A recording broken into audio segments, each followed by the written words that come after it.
नहीं जी, ऐसा नहीं है। कुछ राजनीति करने वाले लोगों ने माहौल बनाया है।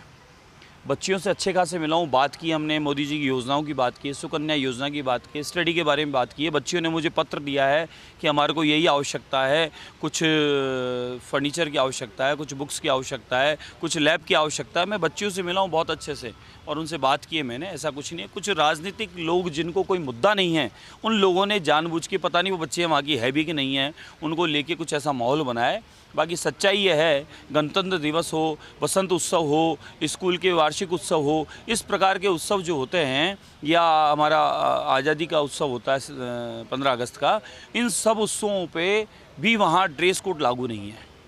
मुझे अच्छे से ध्यान है, हम स्कूल के 15 अगस्त से 2 दिन पहले दूसरी ड्रेस में चले जाते थे, इसलिए कि उस दिन ड्रेस धुली हुई, प्रेस की हुई, तैयार पहन के आनी है हमें, 15 अगस्त का दिन है। तो अब क्या ऐसी बात हो गई कि वहाँ 12 महीने अध्ययन में बुर्का और हिजाब में ही बच्चे आवे हैं। ऐसा कौन सा रूल्स रेगुलेशन आ गया है, ऐसा कौन सा नियम आ गया है कि जिस समय अध्ययन चलेगा उस समय स्कूलों में नमाज का अगर टाइम हो गया, अजान का टाइम हो गया, तो स्कूल की पढ़ाई बंद हो जाएगी, बच्चे चले जाएंगे या वहीं चालू हो जाएंगे। ये कौन सा माहौल बना रहे हो साहब आप? इसके लिए मदरसा है, वहाँ की अध्ययनशाला अलग है, वहाँ का ड्रेस कोड अलग है। हमारे जो बहुसंख्यक समाज के फिर बच्चे हैं, उनके मन में भेद आता है कि भाई ऐसा क्यों? हम लोग तो पूरा ड्रेस में नियम कायदे से आ रहे हैं, जो नियम है स्कूल के वो पालन कर रहे हैं, और एक तरफ जो बच्चे हैं वो इस तरीके से दूसरी ड्रेस में आ रहे हैं। तो खाली मैंने प्रशासन को, वहाँ के अध्यापकों को निवेदन किया है कि इन बच्चों को आप प्रयास करें समझाने का कि स्कूल का जो नियम कायदा उसके हिसाब से वो आएँ। माँ सरस्वती का मंदिर है, लेकिन वो कह रहे हैं यहाँ मूर्ति भी नहीं थी जिसको हटवा दी, फ़ोटो लगने नहीं देंगे, प्रार्थना होने नहीं देंगे, सरस्वती वंदना गाने नहीं देंगे।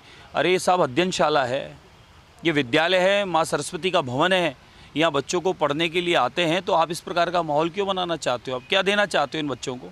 बच्चों को तो प्रेम से, भाईचारे से रहने दो, बच्चों में क्यों ऐसे डालते हो माहौल? बिल्कुल, मैं तो देखिए ऐसा है, नियम कानून की इसमें आवश्यकता नहीं, समझाने की भी आवश्यकता है। स्कूल प्रशासन बच्चों को ही समझाए, उनके माता पिता अभिभावकों को समझाए। आप सोचें, इसको राजनीतिक कदर से नहीं सोचें। 2 प्रकार के ड्रेस कोड के बच्चे जब स्कूल बच्चियाँ हैं तो वहाँ सब अपने आप ही एक अलग माहौल बन जाता है। उन बच्चों को जिस तरीके से तैयार करके भेजा जाता है तो वो लगता नहीं है, वो छोटे छोटे बच्चे, उनको पढ़ने दो साहब, उनको इस प्रकार का क्या भी जीवन पड़ा है उनका, उनको अपना धर्म के अनुरूप ड्रेस कोड भी पहने, धर्म के अनुरूप रहे, रिश्तेदारी, समाज, अपने कार्यक्रम में किसी भी तरीके से कहाँ आपत्ति। स्कूल में तो कम से कम सारे समान रूप से हो। फिर स्कूल ड्रेस बनी क्यों है? फिर ऐसे ही पुलिस में कर दो, फिर ऐसे ही फौज में कर दो, फिर ऐसे आप पत्रकार बंधु हो जाओ, ऐसे ही हम सब। ऐसा नहीं, सबका अपना अपना है। मेरे को कोई आपत्ति नहीं है, सबका अपना धर्म है, अपना कर्म है, अपने देवी देवता है, अपनी आराधना, अपनी प्रार्थना है। लेकिन स्कूल जो माँ सरस्वती का भवन है, वहाँ का जो नियम है उसको पालन सबको करना चाहिए। सरकार पालन करवाएगी क्या? मेन बात यही है। ये चर्चा हुई है, किसी ने उठाई है ये, मैंने तो प्रशासन को मतलब स्कूल प्रशासन को ही कहा है। अब उन्होंने इसको मुद्दा बना दिया है तो हम निवेदन करेंगे कि ठीक है, ड्रेस कोड होना चाहिए ना, क्यों नहीं होना चाहिए? तो मुख्यमंत्री से करेंगे आप? बिल्कुल करूंगा साहब, मैं निवेदन करूंगा, सभी स्कूलों में एक ही ड्रेस कोड होना चाहिए। क्यों दो बात करते हो, क्यों बच्चों में मतभेद डालना चाहते हो? मतलब स्कूल में अब हिजाब पहनकर ना आए, ये आप स्कूल ड्रेस में आवे, मैं कह रहा हूँ बच्चे स्कूल ड्रेस में आवे। स्कूल ड्रेस क्या है, उसी में आवे। मदरसे का ड्रेस है, मदरसे में मदरसे की ड्रेस में जावे। स्कूल ड्रेस, स्कूल जो कोड बना, स्कूल की ड्रेस में ही आवे।